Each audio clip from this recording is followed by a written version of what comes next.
तो चलिए देखते हैं आज नंबर सिस्टम का पार्ट टू है आपका संख्याओं का वर्गीकरण। क्योंकि पार्ट वन में आपने पढ़ा था कि स्थानीय मान जातीय मान कैसे निकाला जाए, तो उसका आज पार्ट टू है आपका। पार्ट टू है संख्याओं का वर्गीकरण अर्थात क्लासिफिकेशन ऑफ नंबर। देखिए संख्याओं को हम दो प्रकार से विभाजित करते हैं। संख्याओं को दो प्रकार से विभाजित करते हैं। पहला है आपका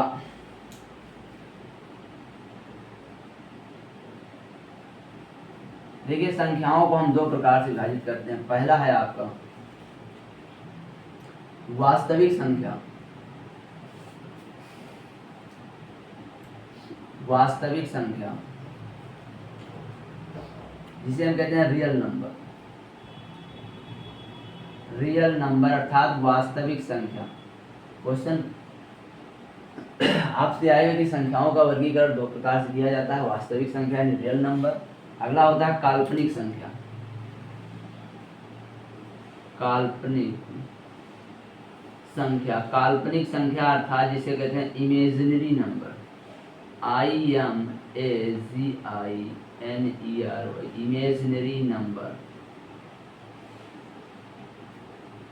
इमेजिनरी नंबर। तो संख्याओं का क्लासिफिकेशन दो प्रकार से, वास्तविक संख्या और अगला है आपका इमेजिनरी नंबर। IMI हो गया। ठीक, तो अब आपसे पूछता है कि वास्तविक संख्या किसे कहते हैं? कौन सी संख्या? वास्तविक संख्या। तो एक लाइन की परिभाषा होगी, मतलब जो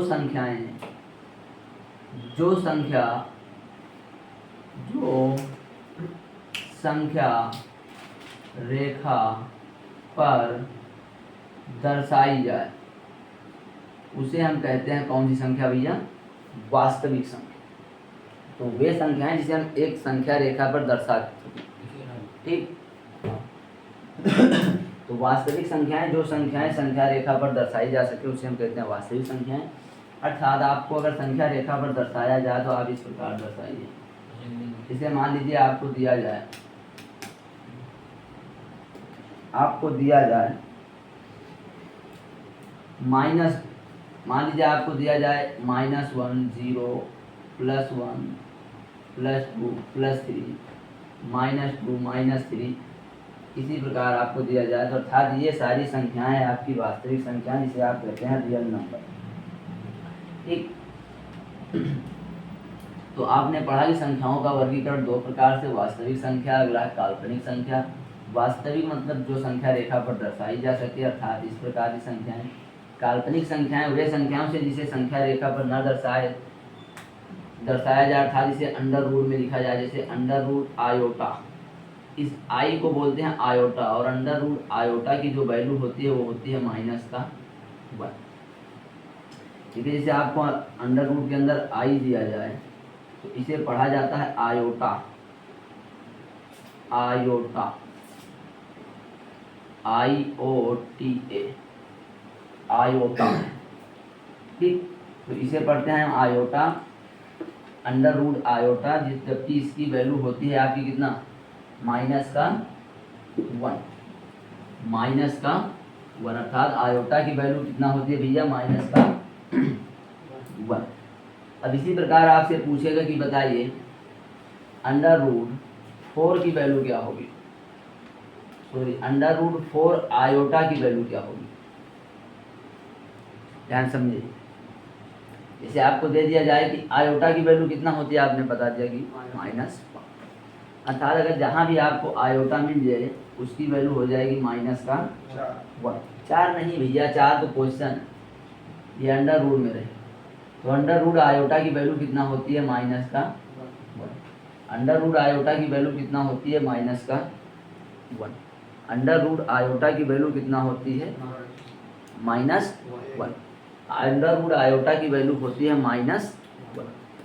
लेकिन अब क्वेश्चन इस प्रकार बन रहा है कि 4 आयोटा की वैल्यू। तो देखिए हम 4 आयोटा किस प्रकार लिख सकते हैं, चलिए देखते हैं। तो 4 आयोटा को हम इस प्रकार लिखेंगे, जैसे आपको दे रहा अंडर रूट 4 आयोटा। क्या दे रहा है आपको? 4 आयोटा। तो हम इसे क्या लिख सकते हैं? देखिए हम इसे लिख सकते हैं under root 4 into under root iota है, लिख सकते लिख सकते हैं। फिर गुणा करेंगे आप, फिर वही आ जाएगा। जैसे आपको कहा जाए 4, तो 4 को आप लिख सकते हैं 2 इंटू, अगर ऐसे न दे आपको दे अंडर रूट 4, तो आप इसे लिख सकते हैं under root 2 into under root, क्योंकि रूट 4 की वैल्यू कितना होती है, और ये जब 2 बार होगा तो इसका मतलब कितना बाहर आएगा, तो बात तो एक ही हुई। तो हम तोड़ सकते हैं ना, ये तोड़ने के नियम हम बता रहे हैं आपको। जैसे रूट 4 है, जैसे लिख सकता हूँ under root 2 into under root 2। अच्छा, अगला हम इसे किस प्रकार लिख सकते हैं, देखिए अगला हम इसे लिख सकते हैं under root 4 into under root, कुछ फर्क पड़ेगा, 4 एकम 4 अंडर रूट 4, 2 दूना 4 अंडर रूट 4। बात समझे नहीं, बात समझे। तो सेम अगर यही जगह आयोटा लगा दिया जाए तो इसे लिखा जाएगा 4 under root 4 into under root iota, under root 4 और उसके बाद आयोटा। तो बताइए इस अंडर रूट 4 की वैल्यू कितना होती है, इस अंडर रूट 4 की वैल्यू हम कितना निकालते हैं, और इस आयोटा की वैल्यू कितना होती है, अर्थात जब गुणा करेंगे तो कितना मिलेगा, अर्थात इस रूट 4 आयोटा की वैल्यू कितना आ जाएगी, आप अगर लिखा चाहें तो लिख दें 2 इंटू -1 इक्वल कितना आ जाएगा। बात समझिए, रूट अंडर रूट 4 आयोटा की वैल्यू कितना आ जाएगी, -2 आयोटा। चलिए इसे लिख लीजिए, लिख गया। अब अगला आता है एक संख्या इसी से निकलकर बनती है, उसका नाम है सम्मिश्र संख्या। कैसी संख्या है, इन दोनों का कॉम्बिनेशन ही होता है आपका सम्मिश्र संख्या, सम्मिश्र सम्मिश्र संख्या।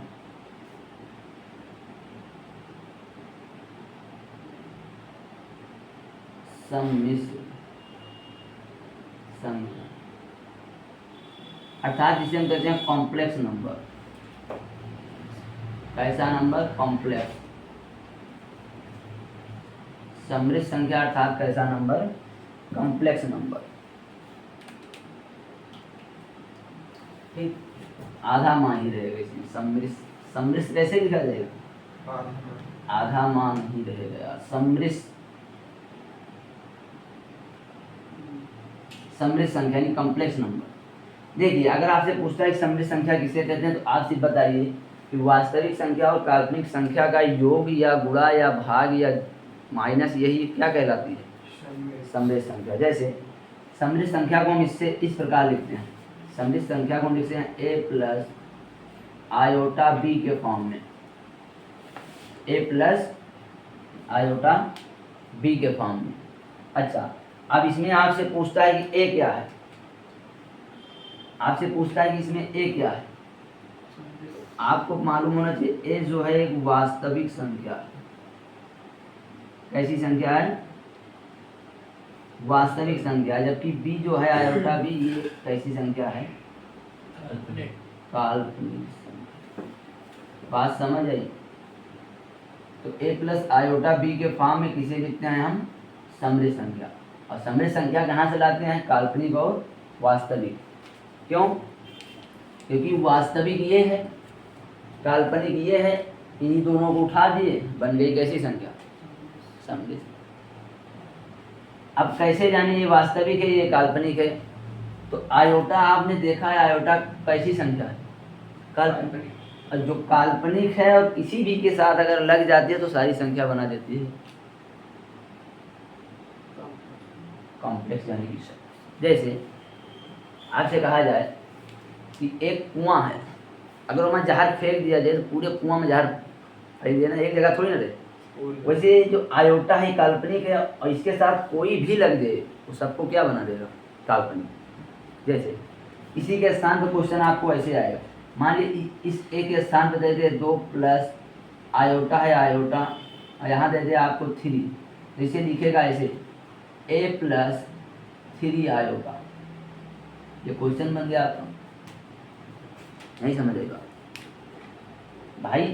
ए वास्तविक है, वास्तविक में देखो 2 3 प्लस माइनस सब कुछ आ रहा। बी काल्पनिक है, देखो काल्पनिक के साथ आयोटा आ रहा। तो इसका मतलब इन दोनों का मिलन, अर्थात वास्तविक और काल्पनिक का मिलन ही क्या है, समृद्ध संख्या। अब आपसे पूछा जाए कि समृद्ध संख्या किसे कहते हैं, तो बता दो आप इतना, वास्तविक और काल्पनिक संख्याएं मिलकर आपस में क्या बनाती हैं, समृद्ध संख्या। अर्थात समृद्ध संख्या किस फॉर्म में लिखी जाती है, तो a+ आयोटा b के फॉर्म में, a+ आयोटा b, जहाँ a आपका वास्तविक संख्या है जबकि b आपका काल्पनिक संख्या यानी कि इमेजिनरी नंबर है। ठीक, लिख लीजिए।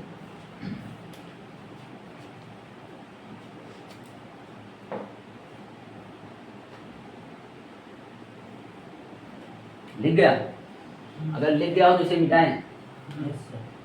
इतना यहाँ तक लिखिए, फिर उसके बाद आगे चलें। अब हम इसे करते हैं इरेज। तो जो संख्या को संख्या रेखा पर दर्शा सके उसे कैसी संख्या कहते हैं, वास्तविक। वास्तविक, क्योंकि वास्तविक संख्याओं को हम संख्या रेखा पर दर्शा सकते हैं। अच्छा, काल्पनिक संख्याएं कौन सी होती हैं, जो अंडर रूट के रूप में, आयोटा के रूप में है ना। अच्छा, अगला आपसे क्वेश्चन पूछेगा कि एक समृद्ध संख्या बनने के लिए कितने लोगों की आवश्यकता पड़ती है, 2 लोग, अर्थात वास्तविक और काल्पनिक। अच्छा, मान लीजिए सिर्फ वास्तविक संख्या है तो क्या वो समृद्ध संख्या है, नहीं है। बता दिया ना कि 2 का मिलन है, जब तक 2 ना मिले समृद्ध संख्या नहीं बनेगी। चलिए अगला देखते हैं, वास्तविक संख्याओं के प्रकार। तो वास्तविक संख्याएं 2 प्रकार की होती हैं। वास्तविक संख्याएं कितने प्रकार की होती हैं, 2। वास्तविक संख्याएं 2 प्रकार की होती हैं। वास्तविक संख्याएं कितने प्रकार की होती हैं, 2। पहला है आपका पूर्णांक, और अगला है आपका दशमलव।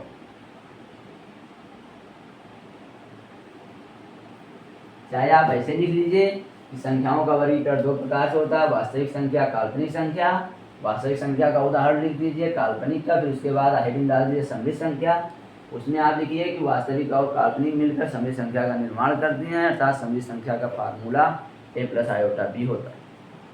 फिर आप हेडिंग डालेंगे कि वास्तविक संख्याएं 2 प्रकार की होती हैं, पहला पूर्णांक, दूसरा दशमलव। अब पूर्णांक भी 3 प्रकार का लगभग होता है। ये पूर्णांक भी आपका 3 प्रकार से होता है। कितने प्रकार से भैया, 3 प्रकार से।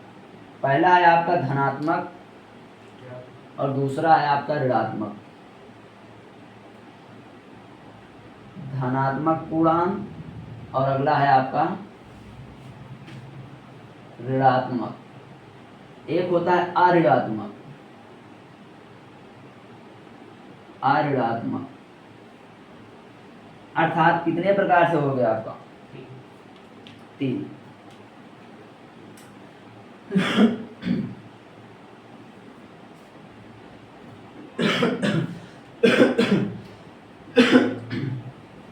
तो बात समझ आएगी कि वास्तविक संख्याओं को कितने पार्टों में बांट दिया गया, 2। पहला पूर्णांक, दूसरा बांट दिया गया आपका दशमलव में। ठीक, अब पूछता है कि धनात्मक पूर्णांक, ऋणात्मक पूर्णांक, अऋणात्मक पूर्णांक कौन कौन से होते हैं। तो चलिए देख लेते हैं। धनात्मक में आपका आएगा जैसे जो संख्याएं धनात्मक हो, अर्थात धनात्मक में आप ले सकते हैं जैसे पॉजिटिव की वैल्यू, जैसे प्लस का 1, प्लस का 2, प्लस का 3 डाटा। भाई नाम ही पता है, पॉजिटिव नंबर एक ऐसी संख्या है, पॉजिटिव नंबर है, अर्थात पॉजिटिव इंटीजर है, और पॉजिटिव है तो उसके साथ प्लस की वैल्यू होंगी। अच्छा, अगला पूछता है ऋणात्मक, तो ऋणात्मक में माइनस की होंगी। जैसे आपसे कहा जाए माइनस का 1, माइनस का 2, माइनस का 3, माइनस का 4, डॉट डॉट डॉट। मान लीजिए आपको डॉट डॉट कर दिया जाएगा। बात समझ आई। अब अगला पूछता है कि आर्यात्मक कौन सी होती हैं। अच्छा ये बताइए, इससे पहले आपने पढ़ा था कि संख्याएं कुल होती कितनी हैं, अंक कितने होते हैं? 10। अंक कितने होते हैं? 10। यहाँ कौन से अंक हैं जो बच रहे हैं? यहाँ एक मात्र ऐसा अकेला है, 0 नहीं दिख रहा, तो 0 कहाँ चला जाएगा? फिर उसके बाद 1 2 3 4 5 डॉट डॉट कर दीजिए आप। बात समझ आई? अब निष्कर्ष यहाँ से समझिए बात को, लिखना अभी बंद करिए। देखिए आपसे पूछेगा कि वास्तविक संख्याएं कितने प्रकार की होती हैं? 2। पहला है आपका पूर्णांक, दूसरा है दशमलव, यानी फर्स्ट है इंटीजर, दूसरा है डेसिमल।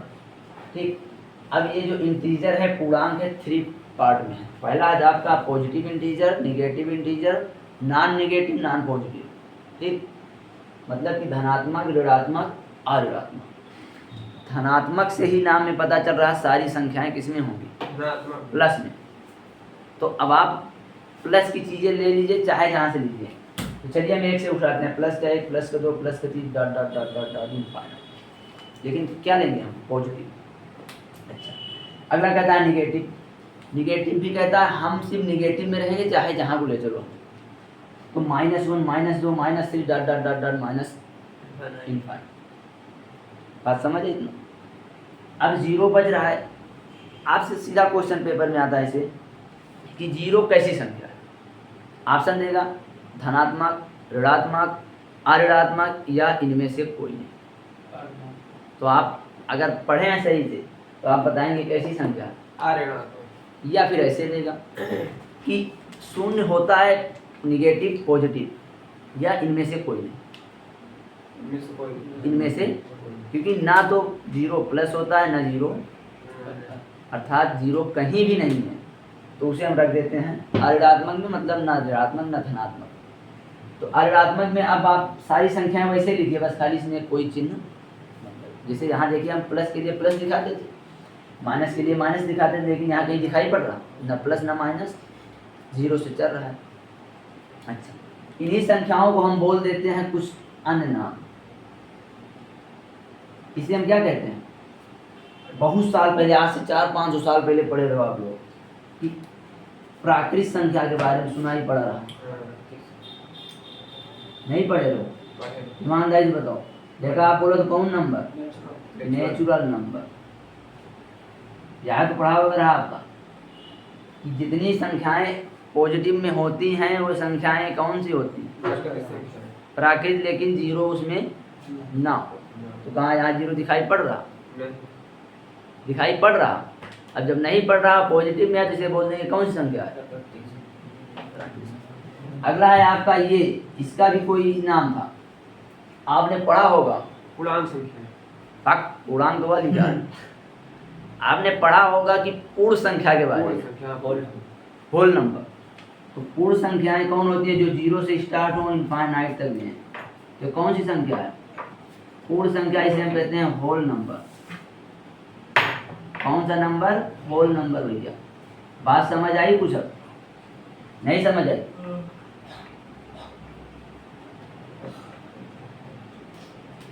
नहीं समझ आई बात? अब समझो ध्यान से। यही चीज के लिए हम आपका एक एक हेडिंग करके लिखाई। हेडिंग में यह डलाई कि वास्तविक संख्याएं 2 प्रकार की होती हैं, पूर्णांक, दशमलव। फिर हेडिंग डलाई कि पूर्णांक संख्याएं 3 प्रकार की होती हैं, धनात्मक, ऋणात्मक, अऋणात्मक। फिर आपका हेडिंग डला हो जाती कि जो धनात्मक होती हैं प्राकृत होती हैं। फिर हेडिंग डला हो जाती जो 0 से लेकर इनफाइनाइट तक जाती हैं, पूर्ण होती हैं। तो आप अगर इस डायग्राम से समझते हैं तो आपको काफ़ी अच्छे से समझ आएगा। 1 सेकंड में बस आप सारा इसका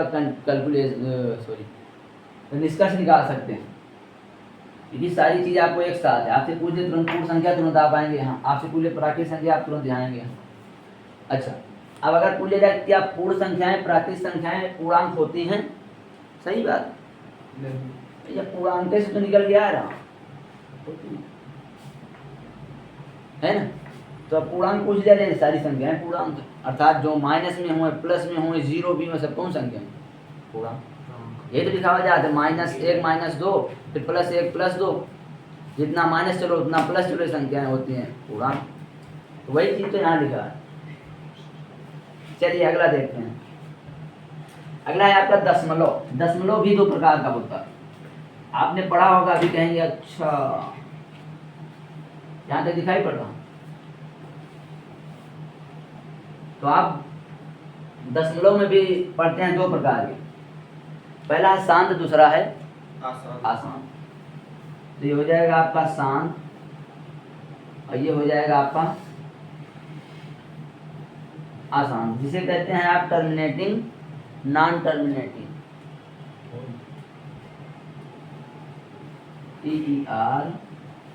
TERMINATING, टर्मिनेटिंग। अगला कहते हैं नॉन टर्मिनेटिंग, नॉन टर्मिनेटिंग। बात समझ आ गई कि दशमलव कितने प्रकार के होते हैं? दो, शांत, आसान, टर्मिनेटिंग, नॉन टर्मिनेटिंग। और अगला है आपका वास्तविक। संख्याएं दो होती हैं, पूर्णांक, दशमलव। पूर्णांक भी आपका 3 होता है, धनात्मक, ऋणात्मक, अऋणात्मक। दशमलव भी 2 होता है, शांत, आसान, यानी टर्मिनेटिंग, नॉन टर्मिनेटिंग। ठीक, ठीक। बात समझ आई? आगे। चलिए आगे, चलिए आगे। Yes sir.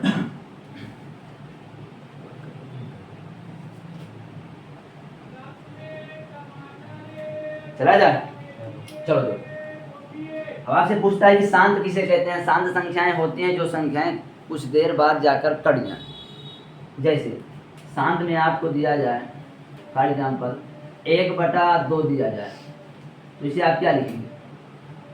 भाई 1/2 है तो आप 2 से भाग लगाइए, किसमें? 1 में। नहीं जाएगा, पॉइंट लगाएंगे, 0 बढ़ाएंगे, 2 पंचे 10, अर्थात कितनी बार गया? 0 क्या बताइए, पूर्ण रूप से कट गया? कट गया ना। आज जब पूर्ण रूप से कट गया तो क्या है? शांत है। अच्छा, अगला एग्जांपल आपको एक और दे दिया जाए। अगला दिया जाए 3/4। बताइए क्या ये शांत है कि अशांत है? आसान। तो कैसे पता करेंगे शांत है कि अशांत? तो एक काम किया जाए, 4 से भाग लगा दिया जाए, किसमें?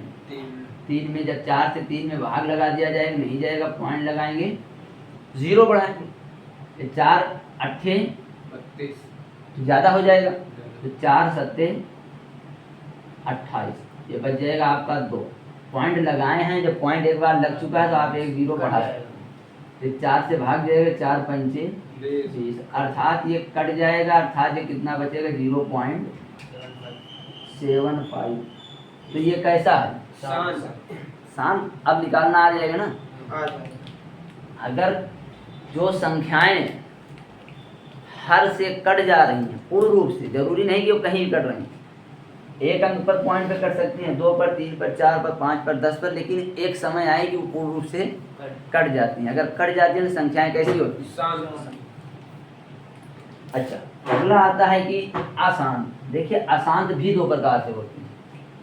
अशांत के भी 2 लड़के हैं। पहला है आपका अनावर्ती, पहला है आपका आवर्ती, अगला है आपका अनावर्ती।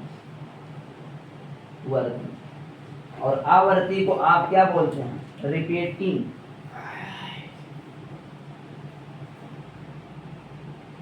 और इसे बोलते हैं आप नॉन रिपीटिंग, नॉन रिपीटिंग, यानी कि वे संख्याएं जो रिपीट कर जाएं, वे संख्याएं जो ना रिपीट करें।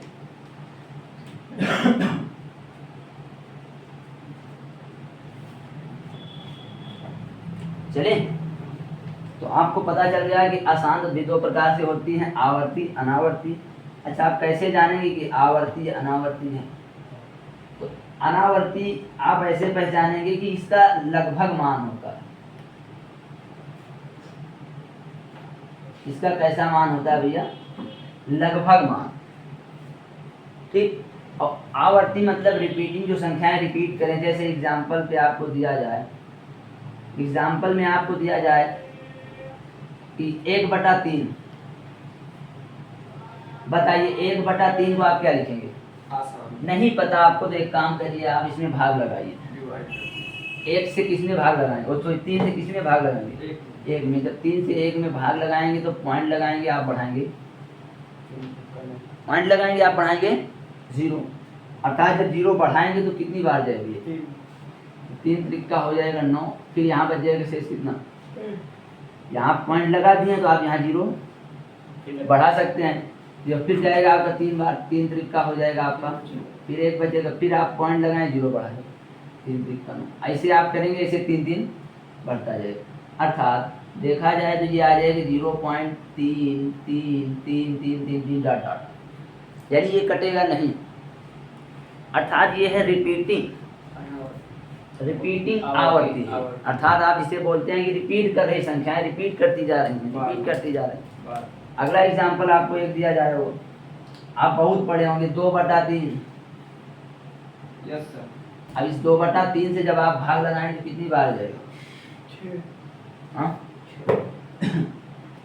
देखो 3 से भाग किस में लगाएंगे, 2 में नहीं जाएगा, हम क्या लगाएंगे, पॉइंट पॉइंट यहाँ बढ़ाएंगे, क्या 3 छंग कितना हो जाएगा, यहाँ बच कितना जाएगा, फिर पॉइंट लगाए 0 बढ़ा सकते हैं, फिर कितनी बार 6 बार 18। फिर आप ऐसे भाग देंगे भाग देते जाएंगे, लगभग कितना आएगा 6 रिपीट करता है। अर्थात ये आ जाएगा आपका 0.6666, यानी रिपीट करता जाएगा ना।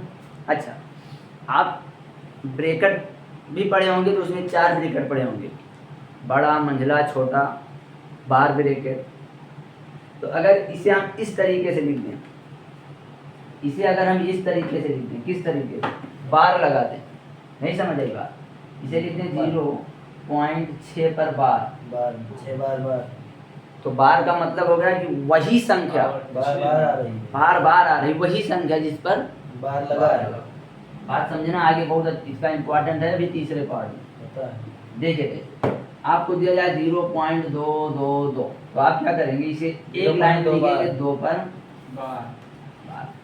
लेकिन अगर आपको वहीं दे दिया जाए आपको 0.232323, तो आप बार कहाँ लगाएंगे, 2 2 3 3 दोनों पर 2 3 लिख के तो अगर आप ज़्यादा समझ लिए होंगे तो आप ऐसे बार लगाएंगे, और अगर ज़्यादा ना समझे होंगे तो आप सीधा कहेंगे दोनों पर बार, बस ठीक? ऐसे क्योंकि यही दोनों संख्याएं तो है बार बार रिपीट बार। होती हैं। कैसे तो इन संख्याओं को हम बार लगाकर भी हल कर सकते हैं, ठीक। मतलब 0.3 लिखकर उस पर बार लगा देंगे। अच्छा, अब अगला आता है, बोलो मत, अगला आता है अनावर्ती। तो अनावर्ती संख्याएं वे संख्याएं होती हैं जिनका कौन सा मान होता है, लगभग। लगभग जैसे आपने पढ़ा होगा √3 का मान, यस तो √3 का मान कितना होता है, अगर मालूम होगा आपको तो आप कहेंगे 1.73 1.732, लगभग ऐसे चला जाता है, लेकिन लगभग मान होता है 1.73। अगर आप देखेंगे तो आउट जाएगा आपका, यस इसके आगे बहुत संख्याएं भी आएंगी, लेकिन लगभग मान लिया गया है कि 1.732। अच्छा, अगला एक मान है पाई। 5 मान पाई है, पाई की वैल्यू कितना होती है, 5.5/7 होता सर, जो पॉइंट मान लगभग मान, वो 22/7 नहीं होती। लगभग अगर आज तक आपने पढ़ा है कि, बोलो मत, आपने पढ़ा है कि पाई का मान 22/7, तो आप बिल्कुल गलत पढ़े हैं। सर पाई का मान होता है 3.14, अर्थात लगभग मान है, ये रियल नहीं है, लगभग है। तो पाई का मान हो जाएगा 3.14, 3.14 लगभग होता है, ठीक। तो ये अगर पूछा जाए तो ये हैं आपके अनावर्ती।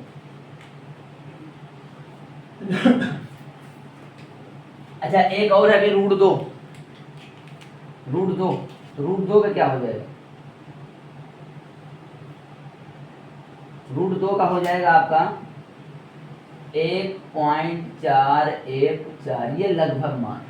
बाकी इसके मान और हैं भी आगे, तो आप इसे लिख लीजिए, भैया एक डायग्राम बनाइए, आप अच्छे से लिख लीजिए।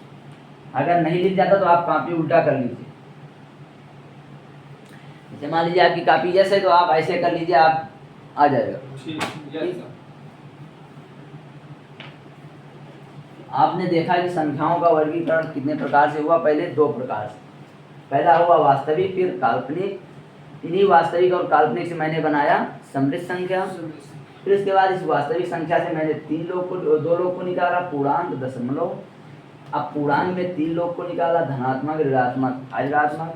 दशमलव में भी 2 लोग निकले, शांत, अशांत। अशांत में भी 2 लोग निकले, आवर्ती, अनावर्ती, अर्थात रिपीटिंग, नॉन रिपीटिंग। रिपीटिंग मतलब जो संख्याएं कटे ना वही रिपीट होती चली जाए। अनावर्ती मतलब नॉन रिपीटिंग, जिनका लगभग मान। ठीक, तो आप इसे लिख लीजिए। तो चलिए अब आगे क्वेश्चन देखते हैं इसका।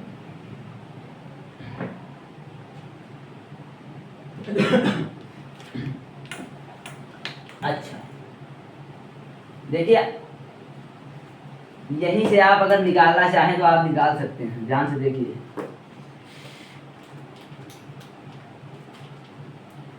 इन्हीं संख्याओं को हम बोलते हैं कौन संख्या? परिमेय संख्या। कौन सी संख्या बोलते हैं भैया? Rational number. वे संख्या जिसे p बटा q के रूप में लिखा जा सके। तो अब आपसे क्वेश्चन इस प्रकार बनेगा, क्या शांत और आवर्ती परमेय होती हैं कि नहीं होती हैं? सही गलत? सही होती हैं। अच्छा, तो कौन संख्या है जो अपरमेय होती हैं? आवर्ती, सॉरी अनावर्ती। अनावर्ती संख्याएं कैसी होती हैं? अपरिमेय। बात समझ आई? तो परमेय अपरमेय यहाँ से भी निकाल लिए आप। प्राकृतिक भी पढ़ लिए, पूर्ण भी पढ़ लिए, पूर्णांक भी पढ़ लिए। अब यहाँ से बच रहा आपका कौन सा? प्राकृतिक संख्याएं। ये संख्याएं भी 2 प्रकार से होती हैं, तो हम इस डायग्राम को मिटा कर लिखेंगे। ठीक, चलिए आगे देखते हैं। अगला है आपका प्राकृतिक संख्याएं। तो प्राकृतिक संख्याएं कैसे आप देखेंगे, कौन सी प्राकृतिक है कौन सी नहीं है। चलिए लिखते हैं। जैसे है आपका प्राकृतिक संख्या। कैसी संख्या भैया? प्राकृतिक संख्या। कौन संख्या भैया? प्राकृतिक संख्या। इसे क्या कहते हैं? Natural number. बहुत इंपॉर्टेंट है, इंग्लिश याद करना, नेचुरल नंबर।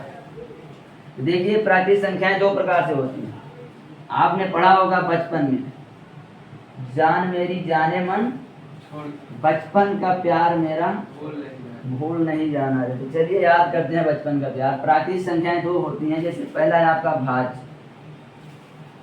कौन संख्या? भाज्य संख्या, जिसे आप कहते हैं कौन सा नंबर? कंपोजिट।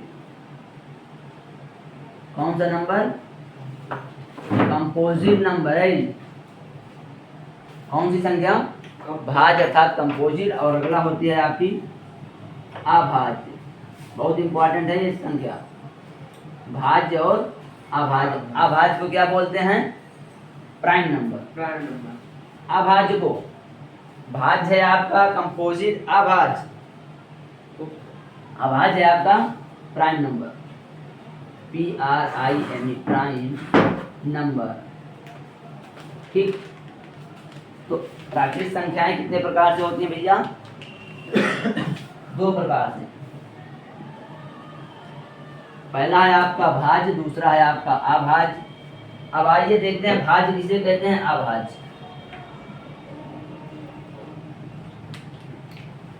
चलिए देखिए भाज्य में देखिए आप, जिन संख्याओं में 2 से अधिक गुणनफल हो, जिन संख्याओं में 2 से अधिक गुणनफल हो, अर्थात जिन संख्याओं में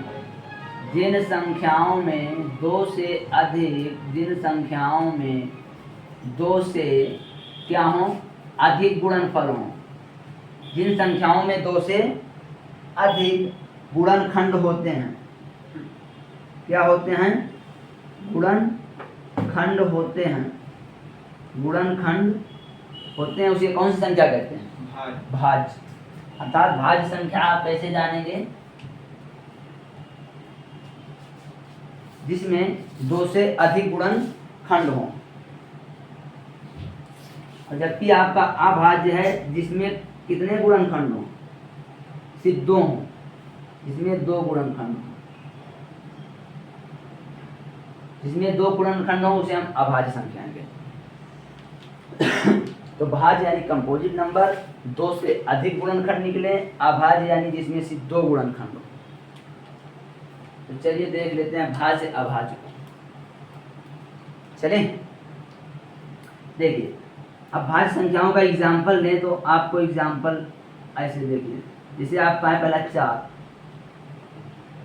फिर उसके बाद है 6, फिर उसके बाद है 8, 10,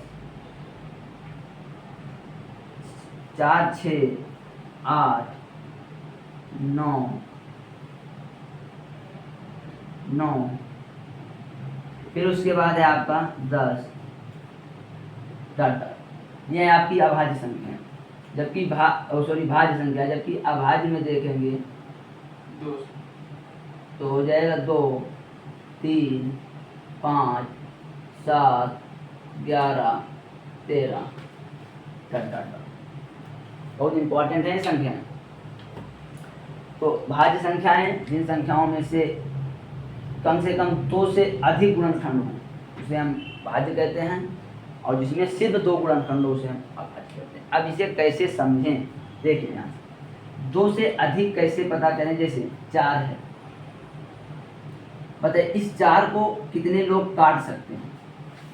नंबर 1 तो पहले इसे स्वयं काटेगा 4, सॉरी 1 काटेगा, फिर उसके बाद इसे 2 स्वयं 4 काटेगा, फिर उसके बाद इसे 2 ये जो काट रहे हैं यही इसके क्या है, फैक्टर है, गुणनखंड है। गुणा बात समझ आई। यस तो बताइए 1 किसको काट देगा, 4, 4 किसको काट देगा, 4, तो 2 किसको काट देगा, 4 भाई भाग दीजिए, 2 दूना 4, 4 एकम 4, 1 चौकी का, यानी कि 4 को काटने के लिए कितने लोगों की आवश्यकता पड़ रही है, 3, अर्थात 2 से अधिक। और जब 2 से अधिक पड़ रही तो संख्याएं कैसी हो जाएंगी, भाज्य। लेकिन वहीं अगर हम अभाज्य में देखें तो अभाज्य में है आपका 2, या इस 2 को काटने के लिए 3 लोग पढ़ रहे हैं, नहीं पढ़ रहे हैं। इसमें से कितने लोग पढ़ रहे हैं, 2 लोग। पहला तो इसे या तो स्वयं काटेगा या तो ये 1 से काटेगा। अगली परिभाषा इसकी बनती है कि जो संख्याएं स्वयं से कटें और 1 से कटें उसे हम अभाज्य कहते हैं। या सिंपल याद कर लीजिए जिसमें 2 गुणनखंड हो। यस जैसे 7 है आपके पास, कितना है भैया, अभाज्य 7। इस 7 को काटने के लिए सिर्फ 2 ही लोग हैं, या तो 1 काटेगा इसे या तो 7 और कोई काट नहीं सकता। नहीं सकता। अच्छा, अगला आपसे पूछेगा 8 भाज्य है कि अभाज्य, 8 भाज्य तो 8 भाज्य क्यों, क्योंकि 8 को 1 काट सकता है, 8 को 2 काट सकता है, 8 को 4 काट सकता है, 8 को, 8 यानी कि 2 से अधिक लोग हैं ना। यस तो कैसी संख्या है, भाज्य सिर्फ 2 ही लोग हैं तो अभाज्य। क्वेश्चन यहाँ से ऐसे बनेगा, स्टार पॉइंट में आप लिख लीजिए, हम बोल रहे हैं कि सबसे छोटी भाज्य संख्या कौन है, 4 अरे भैया सबसे छोटी भाज्य संख्या, सबसे छोटी क्या है, 4 तो आप लिख दीजिए कि सबसे छोटी भाज्य संख्या कौन है, 4 लिख लीजिए आप, लिखिए सबसे छोटी भाज्य संख्या है आपका 4, स्टार पॉइंट लिखिएगा। फिर यहाँ क्वेश्चन बहुत बनता है आपसे कि सबसे छोटी अभाज्य संख्या, 2 सबसे छोटी अभाज्य संख्या तो आप बताएंगे, क्योंकि 2 से अब छोटी नहीं हो सकती। अगर 2 से छोटी हुई तो दूसरी संख्या चली जाएगी, 4 से छोटी हुई फिर भी दूसरी संख्या चली जाएगी। तो 4 से छोटी नहीं हो सकती तो सबसे छोटी कौन होगी, 4। 2 से छोटी नहीं हो सकती, सबसे छोटी 2, लेकिन 4 जो है सबसे छोटी भाज्य है, वहीं 2 जो है सबसे छोटी अभाज्य। एक अगला पूछता है कि सबसे छोटी भाज्य और सबसे छोटी अभाज्य संख्या के बीच अंतर कितने का है। 2 आप देखें कि सबसे छोटी भाज्य कितना है, 4, और सबसे छोटी अभाज्य कितना है, 2। सबसे छोटी भाज्य कितना है, 4, और सबसे छोटी अभाज्य है 2, अर्थात 4 - 2, इनका अंतर कितना आ जाएगा। बात समझ आई, नहीं समझ आई, स्टार पॉइंट में लिखना कि सबसे छोटी भाज्य संख्या और सबसे छोटी अभाज्य संख्या का अंतर 2 होता है। लिख लिया, यस सर। इसी के आगे फिर लिखिए कि सबसे छोटी भाज्य और सबसे छोटी अभाज्य के बीच जो अंतर आता है वह एक अभाज्य संख्या ही आती है। बात समझो, इनका लिखो क्वेश्चन, ये परीक्षा में इस प्रकार क्वेश्चन आते हैं, क्योंकि 2 अभाज्य संख्या तो है भैया, तो आपसे पूछेगा कि एक भाज्य संख्या अर्थात सबसे छोटी भाज्य और सबसे छोटी अभाज्य का जब अंतर किया जाता है तो एक आता है सदैव भाज्य अभाज्य या इनमें से कोई नहीं। तो आप बताएंगे अभाज्य। क्यों? क्योंकि 4 से जब 2 घटाएंगे 2 आएगा और 2 कैसी संख्या होती है?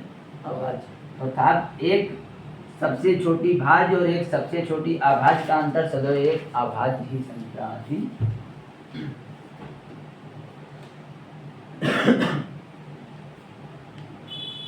लिख गया? चलिए अगला लिखिए। स्टार पॉइंट में अगला लिखिए। हम बोल रहे हैं लिखिए। स्टार पॉइंट में अगला लिखिए। एक ना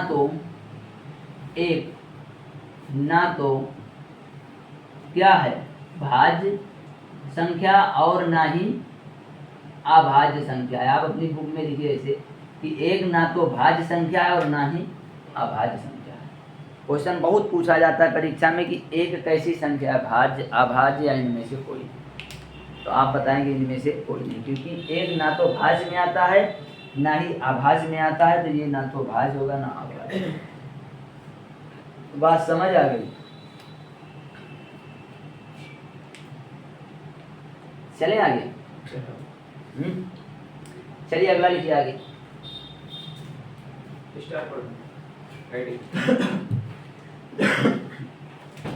स्टार पॉइंट लिखिए कि 1 से 100 तक अभाज्य संख्या। 1 से 100 तक कुल अभाज्य संख्याएं कितनी होती हैं? 25। आप इसे बिल्कुल रट लीजिए। फिर अगला आएगा आपको कि 1 से 50 तक अभाज्य संख्या। तो ये आ जाएंगी आपकी कितना? 15 है ना? सब दिखाया है ना बात? ठीक है। तो आपसे पूछा जाए कि 1 से 100 तक अभाज्य संख्या, तो आप बताएंगे कितना? 25। 1 से 50 तक अभाज्य संख्या, तो आप बताएंगे कितना? 15। अगला क्वेश्चन आपसे पूछेगा कि 51 से 100 तक। कहाँ से? 51 से 100 तक। 51 से 100 तक अभाज्य संख्या है। तो आप बताएंगे कितना? 10। एक बार इसे आप गूगल करके देख लेना। 10 गूगल पर सर्च करना कि 51 से 100 तक कितनी अभाज्य संख्याएं होती हैं। अगर 10 है ठीक है, नहीं इम्प्रूव कर लेना। हालांकि मेनली 10 ही है। 100% राइट है कि 10 ही है, लेकिन एक बार देख लेना। एक बार इसे भी देख लेना कि 1 से 100 तक कितने, 1 से 50 तक कितने, 51 से 100 तक। देखने का मतलब यह हो कि आप दोबारा रिवाइज कर लेंगे, आपको याद भी रहेगा, है ना? चलिए आगे। यही पूछता है कि सबसे छोटी भाज्य संख्या। और सॉरी, ये तो पता है। आपसे पूछेगा कि 1 से 100 तक भाज्य संख्याएं कितनी होती हैं? ये होती हैं आपकी 74। 1 से 100 तक भाज्य कितनी होती हैं? 74।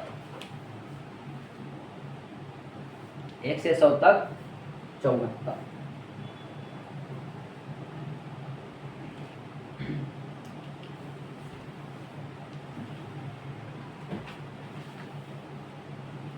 अच्छा, कुछ समझ आया?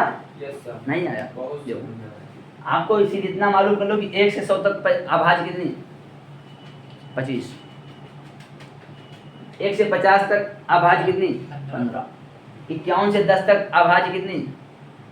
10। 1 से 100 तक भाज्य कितनी? 74। बिल्कुल रटा रहना चाहिए। पेपर में टिक्कू ऐसे प्रश्न आता है, उनसे क्वेश्चन ये आएगा, आपको पेपर में ऐसे देगा, हम इसे लिखा रहे हैं, आपको बताना पड़ेगा। देखिए क्वेश्चन कैसे आएगा। क्वेश्चन आपको ऐसे देगा, निम्न में से कौन एक भाज्य संख्या नहीं है? ए ऑप्शन आपको देगा 5, बी ऑप्शन देगा बी आपको देगा 6, सी आपको देगा 9, डी आपको देगा 4। इनमें से कह रहा है कि कौन सा ऐसा है संख्या जो एक भाज्य संख्या नहीं, ऑप्शन ए 5। अर्थात भाज्य नहीं है तो है क्या? अभाज्य। पाँच। तो आपको मालूम है 6, 9, 4 ये भाज्य में आता है तो बच कौन रहा? 5 ठोक दूं तो अभाज्य। अगर इसी प्रकार आपसे पूछता है कि निम्न में भाज्य कौन है, भाई अभाज्य देखिए ध्यान से कैसे क्वेश्चन करा, निम्न में से कौन भाज्य संख्या नहीं है। तो आपको मालूम है 4 तो है, सबसे छोटी है, फिर 9 भी है, 6 भी है, तो कौन नहीं है? 5। क्वेश्चन ऐसे देगा, निम्न में कौन एक अभाज्य है? अभाज्य संख्या है? 5। भाई ये भी भाज्य, ये भी भाज्य, ये भी भाज्य, तो अभाज्य कौन है ना? समझ आ गया? अगला क्वेश्चन कैसे देगा? अगला क्वेश्चन ऐसे देगा, निम्न में एक है, ए ऑप्शन आपको देगा भाज्य, बी ऑप्शन देगा इनमें से कोई नहीं। अभाज्य, सी ऑप्शन देगा दोनों, डी ऑप्शन सही डी है। ऑप्शन देगा none of the, NOT not. C. तो आपको मालूम है एक क्या है? भाज्य है, अभाज्य है। अगर आप लिखें स्टार पॉइंट में एक ना तो भाज्य है ना ही अभाज्य, तो आप टिक क्या लगाएंगे? डी। नॉट। अर्थात इनमें से कोई नहीं, अर्थात ये ना तो एक भाज्य है और ना ही ये एक अभाज्य। बात समझ आई? Yes sir. क्वेश्चन अगला कैसे पूछेगा? देखिए क्वेश्चन किस प्रकार पूछता है हम आपको बता रहे हैं। Yes sir. अगला क्वेश्चन अगर आप अच्छे से पढ़े होंगे, सही से मन लगाकर, तो आप तुरंत बता ले जाएंगे। जैसे आपको दिया जाए, निम्न में से कौन परमेय संख्या है? पहला ऑप्शन दिया जाए आपको √2, 0.3, 0. √2, √3।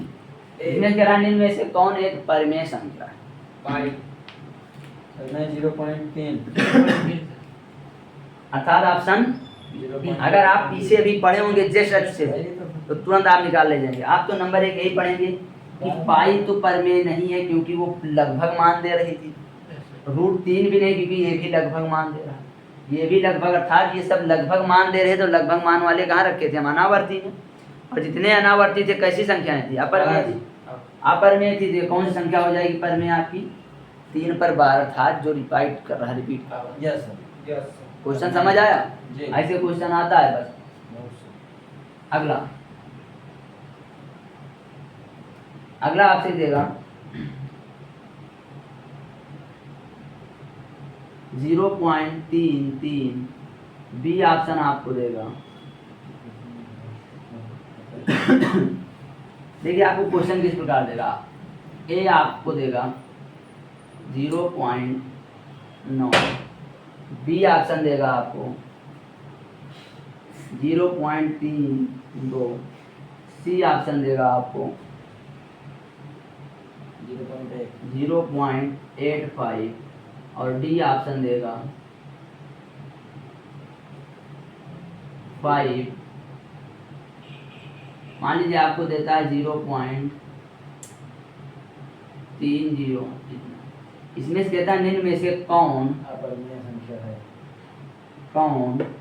निम्न में से कौन परमेय संख्या है? 0.32। तो आप किसे बताएंगे? सर जी गलत है। 0.32। परमेय संख्या है पूछत यार नहीं हुआ लिखो। इसमें से करा निम्न में से कौन एक परमेय संख्या है? 0.32। तीनों 32 है। तीनों एक तरीके से अगर देखा जाए 3 है। तो तीनों यहाँ मिल रही हैं, यस सर। लेकिन अगर मान्यता दिया जाए तो ये हो सकता है। नहीं समझे? चलिए डाटा थोड़ा अलग है ना, नहीं लगाओ ना। डाटा सही सेट करते हैं। आइए चलिए देखिए, लगभग आपको क्वेश्चन इसी तरह पूछे जाएंगे। इसमें क्या क्वेश्चन है ना? Yes sir. अब ज्यादा क्वेश्चन देने का मतलब ज्यादा बोलिए, आप क्वेश्चन अगर हल करेंगे अब लगेंगे आपसे क्वेश्चन। अब आपके क्वेश्चन यहाँ से लगेंगे, सबसे छोटी सबसे बड़ी ना तो, नहीं तो, 1 से 100, 1 से 50, 1 से 50 से 51, इसी प्रकार क्वेश्चन आते हैं अगर आप अच्छे से रटते हैं तो। ठीक, तो चलिए अगला पार्ट 3 में आएगा, उसमें काफ़ी क्वेश्चन देंगे तो हल करना।